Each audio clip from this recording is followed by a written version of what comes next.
Okay, everybody. Welcome to a Friday night live stream. What kind of Friday would it be if we're not trying to do a live stream? We're going to be talking about drum synth tonight. This is one of those, I think it's kind of an underrated tool. I don't hear a ton of people talking about it. I think it's one of those instruments that we have in the toolkit and everyone's like, okay, cool. We end up using it more than you even realize just because of the drum machine designer. If you're using that, you're often using the drum synth. But let's talk about what this is a little bit. I think in some ways, there are some really powerful ways to use this specific instrument. And so that's what I want to talk about tonight. There's really three specific things I want to focus on just to give you this deep dive into the drum synth. By the way, this is not a new series. I hate saying new series because maybe we'll do one of them, but it's a new approach that I want to take to a lot of the live streams where instead of just, doodling around on some music every time, that we actually do something a little bit more meaningful, a little deeper dive on some feature of Logic because I think that those are the more useful things. And we'll try to cover the most important information in the first few minutes and then experiment and use it. So come at the beginning for the knowledge, stick around for the application, and I think that'll work. So number one is the ability to use the drum synth as one of the drum replacement options. So if you've never used the drum doubling option or the replacement option, it's a really cool thing in Logic that's been around for a while. We could do this in the past. There was a way to do it before they added it as a more mainstream feature, but I mean, this has got to be like almost a decade at this point, where you can come through and let's see, we have, oh, I am in the wrong app. Let's do that. Control D, one of those ones. Oh, we're upside down. Hold on a second. Okay, we're having some fun with the stream. So what we can do with this is use the feature that's built in with Logic. This is the drum replacer, the drum duplicator tool. If you don't know where that would be, you can always just go up to the help menu, type that in, and you'll see under the track that it says replace or double drum track, Control D. So let's come over, select this track, Control D, and it brings up this dialog right here. This dialog, I can't make it that much bigger. I can zoom in a little bit with my screen zoom tool. But what we have here are 4 different options for the instrument. So if we want to do a kick replacement, a snare replacement, a tom, or just anything. And then we have a threshold tool or adjuster. This sets at what threshold it's going to take a transient and attach a MIDI note to it. That's pretty useful. We can preview it. We can do a trigger note, decide what note's going to come out from that. We can do a timing offset, and then we can set an average attack time. All of that being said, what we can do, let me zoom in for this.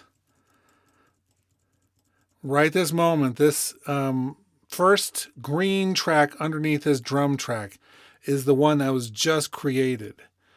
And so you can see the K.03_01 plus. That's from the original. It's adding a MIDI note at each of the places where that original kick was hitting. So what I'm doing here, what the point of this particular exercise is to maybe take an acoustic drum kit that you recorded that maybe you don't like what the kick sounds like, or maybe the mic placement wasn't great, or there's a problem with the microphone, or just even the performance could be maybe less than what you're wanting. And we can come in and use this drum replacement or doubling because it can double it as well. And we choose that right here at the top, either replace, and then it'll mute the original audio, or we'll leave the original audio playing and it'll just add this in. All of that I did with this track right here. The green one right below the kick. So I did this in advance. I just wanted to make sure it was working. It's as simple as what I just did though. Most of the time, and this is actually maybe the first thing that happens when you do this, Control D to reopen that up. To the left side in the library, it will open up a bunch of acoustic snares, 33 of them, or electronic snares, 67 of them, or layer snares. These are just like body snares, transient snares. And there are 17 of the bodies and 18 of the transients. If we go into kick, still stuck on that, but let's go to the kick. Acoustic kicks, 31 acoustic kicks, 68 electronic kicks, and then layer kicks. We have 25 bodies and then 32 transients. So all of those things come preloaded with Logic. But in this case, what I did was I just turned that off and loaded up the drum synth. That's what we're really talking about, the drum synth. So Plastodon, how you doing? He said, did you happen to watch the Sides video about Cubase and Logic? Kind of ridiculous video, especially when Cubase has so many features that Logic doesn't. I did watch that right when it came out. And I've seen there's already been a bunch of other people making response videos about that, especially Cubase users. It kind of blew my mind. That's fine. There's this tactic I see out where people, and this is a real thing, so where people make videos with mistakes in them on purpose, either in the title, on the thumbnail, in the information. And what happens is a bunch of people watch it and then they share it because there's like, wow, I can't believe you have wrong information in here. And it feeds into the algorithm. I feel like that has to be the case in this situation because some of the things that they said were so obviously blatantly, wrong. Cubase is awesome. I love Cubase. If I wasn't using Logic, I probably might be using Cubase. Anyway, it was interesting, that video. Definitely had some mistakes. But we're talking about drum synth. We're going to stay on topic for a few minutes because I said we're going to get to the knowledge first. This is a great way to add in either replacement kick or a doubling kick is by using this drum synth. We can get a lot of different sounds from this. Let me play this track. So these are some old drum files that I pulled up out of the archive from an old session that never went anywhere. But it was an interesting drum performance, acoustic drums in a studio. But there, it was like a garage band that didn't have all their stuff together. And so we recorded these tracks and then realized it wasn't going to work. But so I thought maybe this is an interesting way to show what this particular thing could do.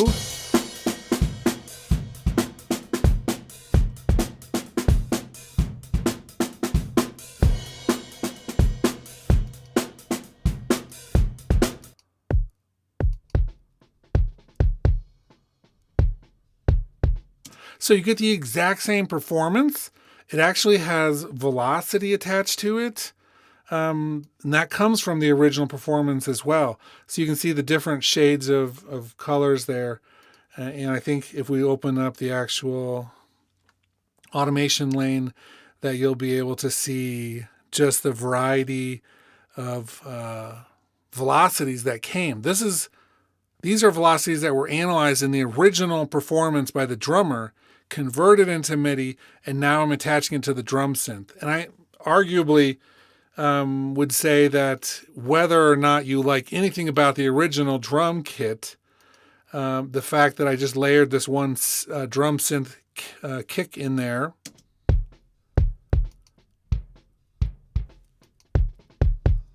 and we can tweak it all to our heart's content, but it definitely improves that right off the bat. I also did it with a snare drum.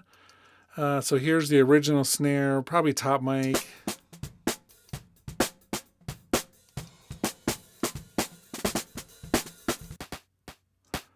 add a little bit of a snarey type sound to it.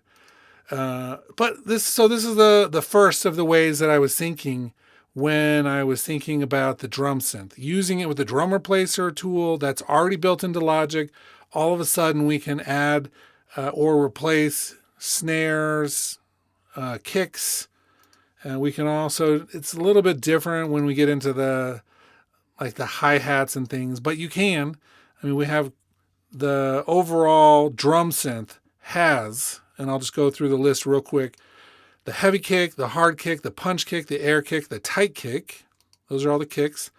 The snares, we have snappy snare, air snare, electronic snare, mechanical clap, synthetic side stick, gritty snare, silicon side stick, and human clap. Cool. Under the percussion, we have deep tom, metal machine, 80s cowbell, membrane, tight tom, shaker. And then under hats and cymbals, we have the crash cymbal, the ride cymbal, the smooth hi-hat, the sharp hi-hat, and the bell cymbal. All of them created using synthesis techniques. One thing that I was really disappointed with the manual for Logic is I went to go look at all the parameters. Each one of these has a different set of parameters, like pitch. That seems obvious. Higher pitch, lower pitch for the bass fundamental. The tone, maybe still a little bit obvious. Body, a little bit less obvious. Dirt, less obvious.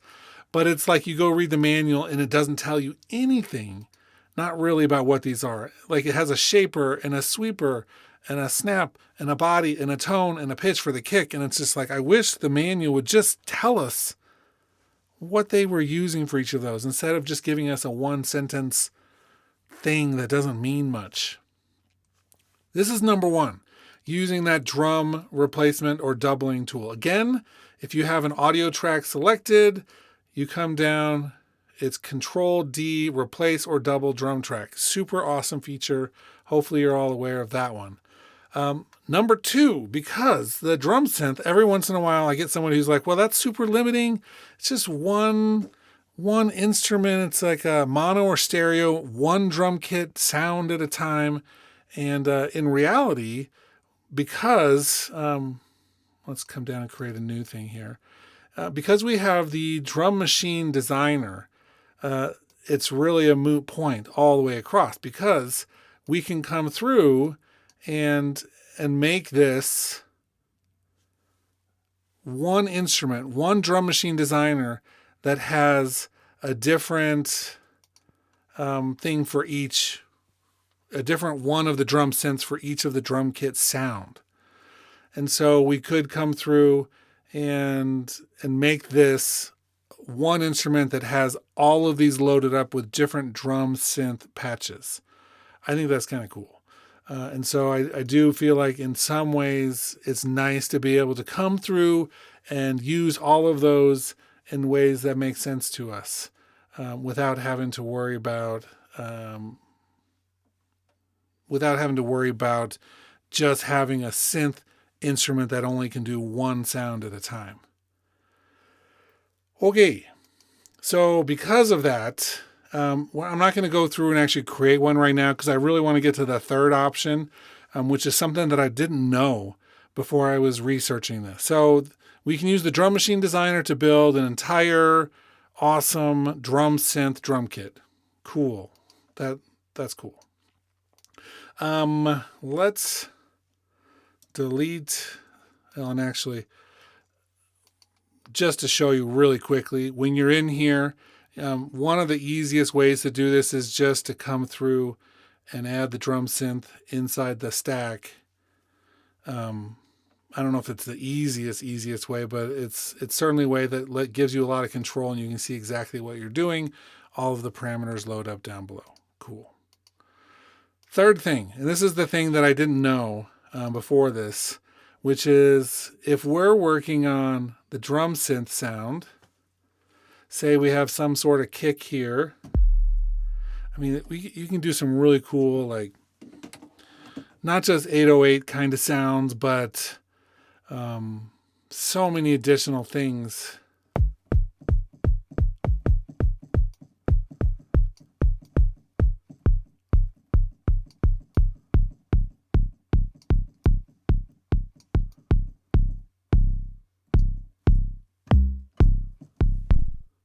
I find that I'm able to get really tight in on this without having to spend too much time. Also, because there's typically just up to those 8 parameters, when I'm using the CS12 here, the smart controls work really well with the knobs. And so I'm able to do a lot of tweaking on the CS12 that I might not be able to do in other ways. So that's kind of a nice, because it's so simple, it fits really nicely on control surfaces. But one thing that I was reading, and it was literally right before the video started, we can take what we're doing with the drum synth and have our parameters there. And if we load up Ultrabeat, this is going to be exciting because let's see, I want to do a duplicate track.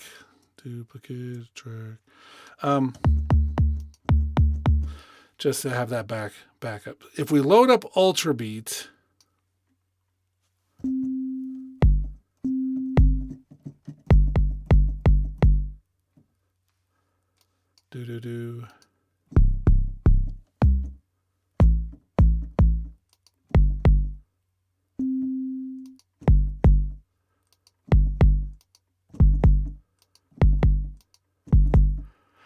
If we load up Ultrabeat, it keeps the settings from the drum synth and allows you to expand it into the Ultrabeat workflow. Now, there's a few other places that Logic does this. I had to figure out which key it was on just now. It doesn't just map it across the whole thing.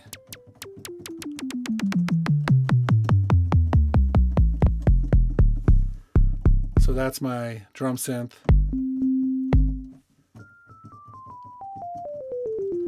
Most of the notes are not the right thing, but this one is. This is the C -2 or -1, I can't remember. So it's maintaining right there on this tight kick. It loaded the drum synth, all the parameters, onto the Ultrabeat on one of its notes. Why is that important? So let's talk about the cases where this happens in other places inside Logic, because there's a few other places where this type of technology, this type of interplay has been really nice. One of them would be EQs. So if we're using a channel EQ, right? Something simple like that, I can go to the channel EQ and I can load up, for instance, the linear phase EQ, and it keeps the same curve. Right? It keeps the exact same curve, and I can go back and forth between those two different equalizers. So you never have to worry about losing a curve if you want to hear what it sounds with the linear phase version instead of the traditional version. Cool. Where else do we have this? If we have, for instance, let's load up another instrument. This one will do the quick sampler. And maybe let's just load up a bottle pluck.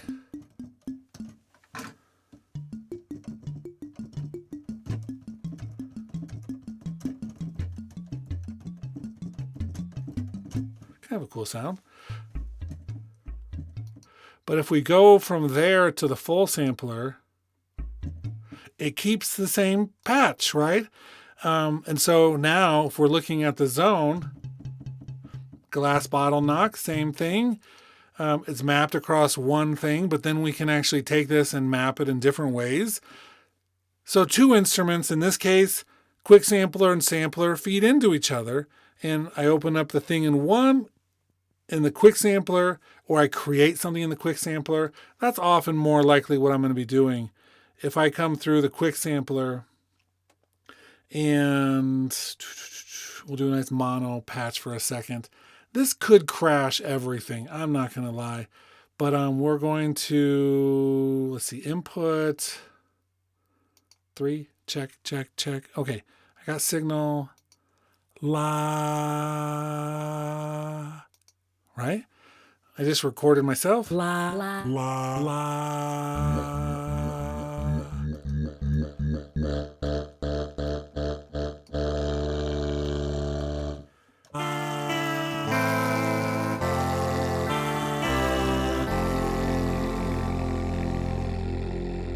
And we have all the idiosyncrasies of the old sampling type, but we're going to turn on flex time, follow tempo.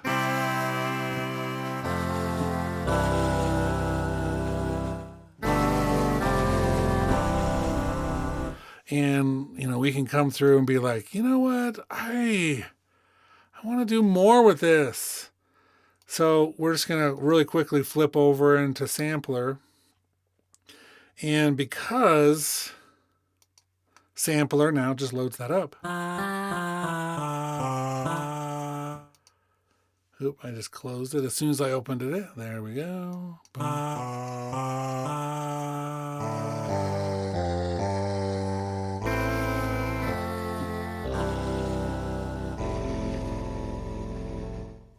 We could do an auto loop if we want to loop it. It's just that workflow is so great. And that's what we're getting with that drum synth when we open it up in Ultrabeat. We're able to go from maybe a simpler interface and take that into a more complicated engine. Now, there's a few things about this engine that are great. One of them is not the interface. This interface, it's like I have to take my glasses off just to read everything that's on here. But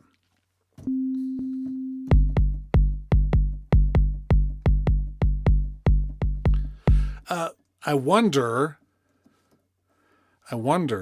if, because that's how that works and they're an exact copy when you open it up in here, if the drum synth is just Ultrabeat. Now, there's probably somebody else. Now, everybody listening, somebody else, one of you at some point has seen a video or read something that's like, oh yeah, the drum synth is just Ultrabeat. Cool. Let me know. I'd love to know if that's exactly what it has been confirmed, but certainly none of the literature actually confirms that.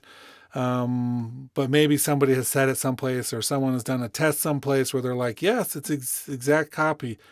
The cool thing about Ultrabeat is that, aside from the hideous interface, is that every single one of these notes has all of that on here. So all of these oscillator choices, filter choices, modulation choices, envelope choices, all of that for each one of the notes. And so this is one of the most powerful drum synths that have ever been made. Now, there may be other ones out there, third-party things that are powerful and can do things, but this one at least has to be among the top because it has so many cool features and so many things that it can do. It has a full sequencer built in, and you can program. I mean, it's just, there's so many cool things with this. So let's go over to the full view mode here. It's like we can program in. This is what we were using before we had the step sequencer with percussion things. We were using this. Right? And we could, again, tie this into the rest of our Logic workflow because there's this little pattern button where we could drag this out and it becomes a MIDI region. I mean, there were so many ways that this interplayed and was ahead of its time. Right now, the interface has definitely fallen behind, but the actual content of what this thing can do is still incredible. And so if you're thinking, man, I wish the drum synth had more power, well, here's the answer. You start in the drum synth, and if you're missing out on something, then you can come in here and say, you know what, I want a high pass filter instead of a low pass filter. I want the low pass filter to be 12 dB per octave instead of 24, or I want the envelope to go just a little longer, or I want a little bit more saturation, or know kind of what the saturation is. I want to load my own sample, but maintain the rest of what's happening. I want to model this off of, kind of like what sculpture does with the inner loss and stiffness. I mean, this thing is deep. And just because it's old, which it is, and it looks dated, doesn't make it any less powerful. And so I think that Perhaps at some point what we need to do is create some more tutorials about Ultrabeat, although I think that there are a few out there which are really good. If you've never used it and you want to like get good at this from the beginning, go find one of the other tutorials that starts at the beginning with this, because I think that there are some great ones which are really good and can, really do some things with this. However, I don't use it anymore. Not the sequencing part of it. Sure, we can draw in some notes and load up a pattern and whatnot, but the step sequencer in Logic has passed what this can do in some ways. And so I find that myself still, we can sculpt some sounds here, but excuse me, but we don't necessarily want to use the sequencing capabilities of this particular tool. Okay, cool.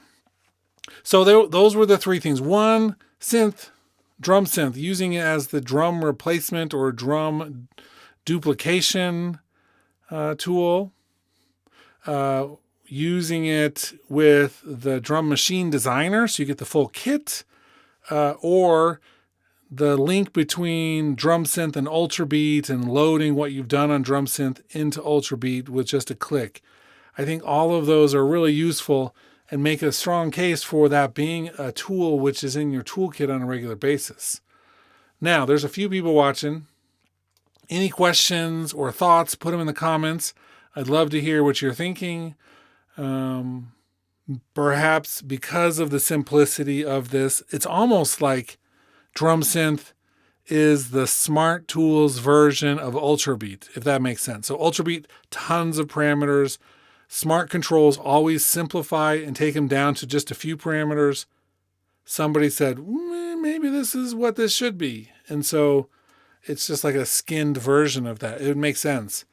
But let's look at, just for a second, which of, on the CS12, the Nectar control surface, let's find out which of those parameters actually come out. I'm curious. So I've got my drum synth up on the screen. Before I do anything, I just hit my channel button at the bottom of this. Pitch, shape, sweep, tone, snap, and decay. So which ones are we missing? So they didn't put them all on there. Again, I'm going to show you here. On the buttons here. So we have the 4 across the top and the 2 here. And I wonder if I've got that set to zoom in a little bit on my other camera. There we go. So you can see a little bit, almost the green lights there. It's a little hard to see on the screen. But when I'm moving these things around, it's nice to have the knob control, so snap. But I don't, this is the problem I have with a lot of this technology. The reason why I love Logic as a self-contained unit is that things like what I've showed you tonight, with the drum synth opening in Ultrabeat and the EQ opening up in the other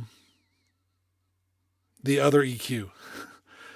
Because I think that with the linear phase EQ, we have different things, but they open up into each other. The quick sampler opening up into the full sampler. Those type of connections rarely seem to happen outside of Logic with third-party things. And in fact, this is not just a Logic thing. This is an everybody thing. It feels like those type of cool connections that a company designs for its own software don't just work outside as well. This would be an argument for like the gatekeeper nature of the App Store, right? In the European Union, which some of you may be from, I don't know where you're from, you're going to be able to, or already can, I don't know, but you're going to be able to use other app stores and other ecosystems for your iPhones. And great. But one of the strengths of that system is the way that it's designed, where you can still find what you're looking for if you know to look for it, but it's not like the Wild West out there. You don't have like bandits robbing the stagecoach as often. The problem, of course, Apple's greedy and is taking a huge percentage of all the profits. If they would just cut that back, I think nobody would have even noticed, or nobody would have cared, or maybe they still would have cared. I don't know. But the CS12, because it's only showing me 6 of the parameters when there's 8 parameters on the screen, I mean, that to me is like such a moment. And that part of the issue is not CS12. The part of the problem is that it's relying on the smart controls, and whoever programmed the smart controls for this only put 6 of them there instead of 8. That one only has 4. And it has less. It has 6, but only 4 are showing up on the CS12. This one has 6 again, different 6. Let's see how many of those are showing up. All of them except the names on one of them are not. No, only 5 of them are showing up on this. It's like, this is insane. And those 5 are the ones that are down here, but why are there a different 5 than the... Okay, I digress. Smart controls, while being one of the cooler functions in terms of efficiency and logic over the past few years, is another one of those features that Apple designed and semi-abandoned, if that makes sense. It's like, great. They released Drum Synth, which has this one parameter, has 6 knobs, and the smart controls only put 5 of them on. Which one did they get rid of? They have noise, pitch, tone. The decay there, but is in a different place. The snap is there, so the overall volume isn't there. I mean, to be fair, this is really hard to do what I'm about to do. This is so hard. Oh my gosh. Oh, done. I just added it in. That's how long it took to add that last parameter. And they could have done that. Somebody at some point could have just said, you know what? Let's make sure all the smart controls are updated. But they made a feature. That's cool. They did a big push to when they released it. And then they've ignored it. Clearly they've ignored it. Because look, that took me 2 seconds. Even though it's not in the right place. 2 seconds to do that over there. And it just wasn't. Maybe they don't care. I don't know. Okay. I hope this was useful. We're not going to go too much longer because this deep dive type format, we're not making a bunch of music. I just want to talk about some of these features in a form that makes sense where we can communicate, but you could watch these later. You don't have to watch them live, but perhaps it's easier to make them live. That's kind of my thought process a little bit. If you like this type of format, let me know in the comments for sure. I don't know, Plaston, what do you think? Are you still watching? You're probably still watching. More deep dives, less deep dives, more song nights, less song nights. What do you think? I'm going to let Plastodon make the decision for the entire channel. And if they're gone, then I guess it's too late.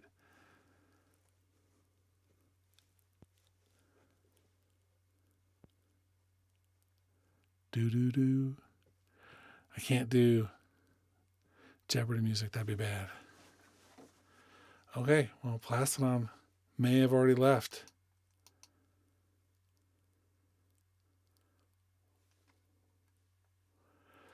In either case, we're about 33 minutes in. That's about 30 minutes for the deep dives are what I'm hoping for.